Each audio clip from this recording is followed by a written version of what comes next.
चलाते हैं मैम तो ऐसा लगता है कि हाँ मेरे मुझको थोड़ा खुलापन महसूस होता है। ऐसा नहीं है कि हाँ हम घर ही में रहें, घर में रहने वाला काम नहीं है मेरे अंदर।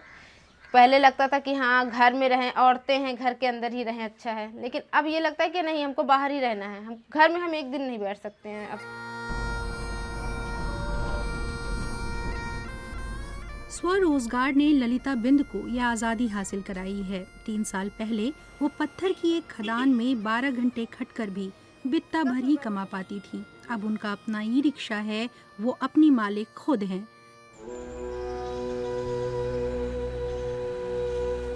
गंगा और यमुना के संगम पर स्थित प्रयागराज, जिसे पहले इलाहाबाद कहा जाता था, यहाँ 15 लाख लोग रहते हैं। यहीं की रहने वाली ललिता की जिंदगी तब बदल गई जब एक सामाजिक उद्यम ने वित्तीय तौर पर आत्मनिर्भर होने में उनकी मदद की। 2015 से SMV ग्रीन सॉल्यूशंस नाम की कंपनी लिंग, जाति या वर्ग के आधार पर हाशिए में डाल दिए गए लोगों को मदद मुहैया करा रही है। ई रिक्शा के मालिक और ड्राइवर बनाकर वो उन्हें हरित उद्यमी के रूप में पहचान दिला रही है।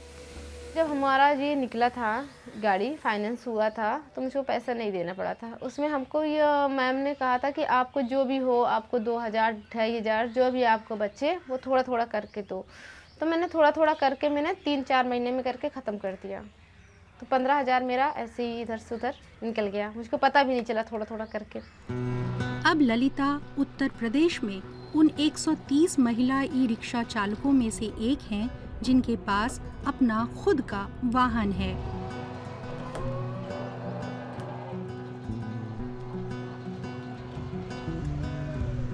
कंपनी से मिले रिक्शा में पहले से ही कैमरा और GPS ट्रैकिंग सिस्टम लगा है जो लोकल पुलिस स्टेशनों से जुड़ा है।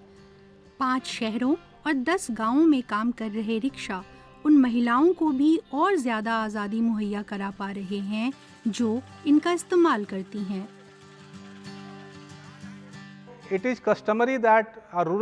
ऐसा होता आया है कि देहाती औरत पुरुष सदस्य के बिना बाजार या अस्पताल नहीं जाएगी, लेकिन अब किसी को दिक्कत नहीं है। महिला ड्राइवर जो हैं, ये थोड़ा सेफ रहता है और ये लगता है अगर लेडीज चला रहे तो बच्चों को लेकर चलने में भी सेफ रहता है। अकेले जाओ तो भी कोई डर नहीं होता है।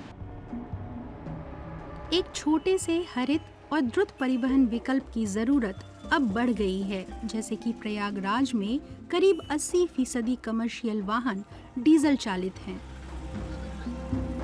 वायु प्रदूषण से होने वाली करीब 2/3 मौतें डीजल वाहनों से जुड़ी हैं। ई रिक्शा इससे निपटने में मददगार हो सकते हैं। पब्लिक को फायदा है, सबको फायदा है। एक सवारी मिलती है तो भी चल देते हैं, 2 सवारी मिलती है तो भी चल देते हैं। इसमें कोई प्रदूषण का कोई काम नहीं है। वैसे ये बात पूरी तरह सही नहीं है। ललिता बिंद के पास जैसा ई रिक्शा है वैसे वाहनों से शून्य उत्सर्जन होता है। शहर साफ रहता है, लेकिन बैटरी उत्पादन की प्रक्रिया से ग्रीन हाउस गैसें निकलती हैं और भारत में वाहनों को रिचार्ज करने के लिए 70% ऊर्जा कोयले से आती है। डीजल वाहनों या पेट्रोल ऑटो के मुकाबले हर ई रिक्शा हर साल 2 मीट्रिक टन कार्बन को उत्सर्जित होने से रोकता है। अकेले अपने 2500 ग्राहकों के दम पर हम हर साल 5000 मीट्रिक टन से ज्यादा कार्बन बचा रहे हैं। भारत में ऑटो उद्योग का 10% से भी कम हिस्सा ई रिक्शा का है। SMV ग्रीन सॉल्यूशंस कंपनी ने पूरे उत्तर प्रदेश में और बिहार के कुछ हिस्सों में 2500 से ज्यादा ई रिक्शा चालकों को वाहनों का मालिकाना हक दिलवाया है। ग्राहकों को अच्छा रिटर्न मिला है।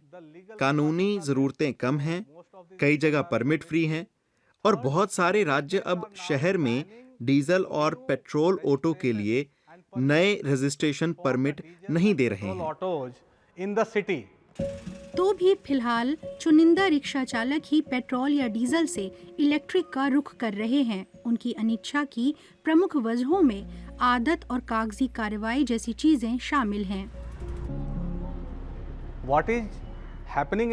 पारंपरिक बाजार में हो ये रहा है कि वाहनों के बेड़े रखने वाले व्यापारियों के पास 10, 50 या 100 रिक्शा हैं या ऑटो हैं या डीजल वाले वाहन हैं। वो दिहाड़ी पर इन वाहनों को चलाने के लिए देते हैं। वंचित तबके के किसी ग्राहक के लिए ये बड़ा मुश्किल है कि वो इस इकोसिस्टम में तमाम लोगों से निपटे, वाहन निर्माताओं से निपटे, आरटीओ से निपटे या बीमा कंपनियों से। The RTO department dealing with the insurance company. Bank के कर्ज और बीमा से लेकर आरटीओ में कागजी कार्रवाई में मदद कराने तक और स्मार्ट बैटरी स्वैप सिस्टम्स मुहैया कराने में ये कंपनी ई रिक्शा ड्राइवर बनाने की राह न सिर्फ आसान बल्कि आकर्षक भी बनाने की कोशिश कर रही है। ललिता और उनके पति महेंद्र नए जमाने के दंपति हैं। उनका 4 साल का बेटा है और उसकी देखभाल वे मिलजुल कर करते हैं। बारी बारी से काम पर जाते हैं। महेंद्र भी ई रिक्शा चलाते हैं। काम में हमेशा पत्नी की मदद करते हैं। परवीन मैम आई थी मेरे पास इसका बताने के लिए कि महिलाएं चला रही हैं। तो मैंने अपने हस्बैंड से पूछा कि ऐसा सही में है कि औरतें चला रही हैं कि नहीं। तो इन्होंने बताया कि हाँ औरतें चला रही हैं, अगर तुमको चलाना हो तो चलो मैं भी तुमको सिखा देता हूँ, अगर चलाना चाहती हो तो। मैंने इनसे तुरंत कहा कि हाँ मुझको चलाना है।